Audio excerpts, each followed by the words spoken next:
Let me start by asking you a few questions today. What's in your music collection? Rock, hip-hop, classical, R&B? Is there anything you might not readily admit to? Anything you feel like you need to justify in order to avoid judgment? In 2014, sociologist Mike Savage looked into modern class and culture in Britain, and he realised that music snobbishness these days isn't avoidance of any particular genre. It's the belief that you have to justify certain music in intellectual terms. Oh, I just like them ironically. Or I just have it as background music. I just like to laugh at how bad it is. Sound familiar? Now let me ask you this. Is legendary pop group ABBA in your collection? And do you ever find yourself using any of these excuses? Perhaps you might, perhaps not. With an all but actual reunion happening later this year and another Mamma Mia movie just released, ABBA mania is well and truly back after many years in the wilderness. So why is it then that after all these years we still love this Swedish four-piece? When other disco artists fell into obscurity or need constant justification in order to be listened to now, you're watching Range on Screen, and this is the story of ABBA.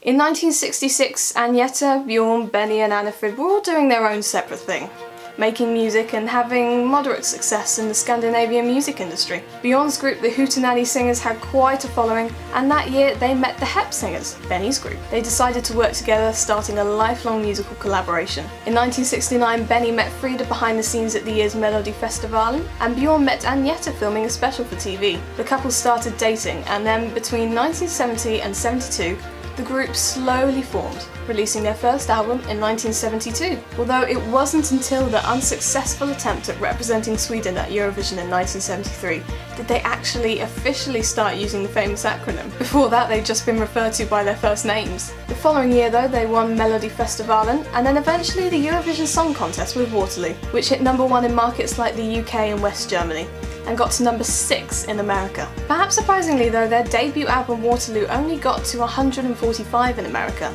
but the critics' reviews were unanimous. These guys were something fresh and fun, but their follow-up songs failed to reach anything like the success of Waterloo in the charts, and some even speculated that ABBA might eventually turn out to be one-hit wonders. These speculations were soon put to rest though when they released their self-titled album in late '74, with hits such as Mamma Mia and SOS. Once again, the critics were captivated.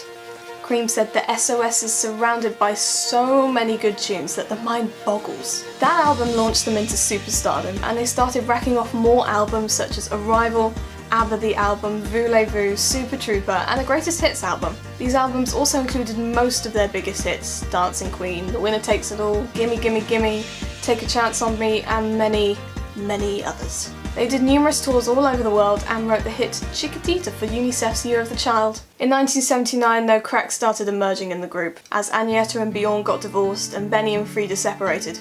Eventually they divorced too, and the group's final studio album, The Visitors, took a long time to complete due to the relationship strains. It included some of their last hits such as One of Us and The Day Before You Came, and in December 1982 they made their last performance together as a group. Of course, over the years they've reunited on special occasions and even done a few performances together again, but it's only now they're releasing new material. It begs the question, how many other pop disco groups could sustain such an incredible following that even 36 years after breaking up, they could release new material and be met with positive reactions instead of groans of, oh, they're just trying to relive the past?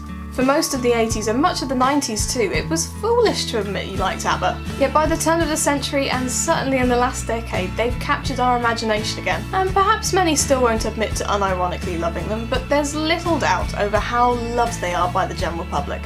And whilst you can look into exactly why this straight white group seems to have triumphed in the long term when other disco acts have failed and all the sociological issues going on there, there's got to be something said for the plain and simple way their music makes people feel.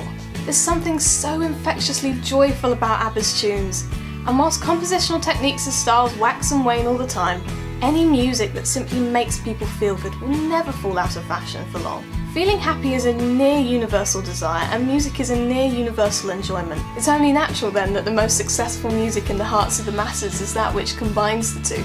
If you're feeling brave and you want to admit to any shameful music in your collection, then comment down below and we can all have a good laugh. Just kidding, we'll be supportive and share some of our own as well. If you enjoyed this video, don't forget to like and share it, and if you're new here, it'd be fab to have you subscribe. so you can join us in our mission of highlighting the importance of music and film to the world.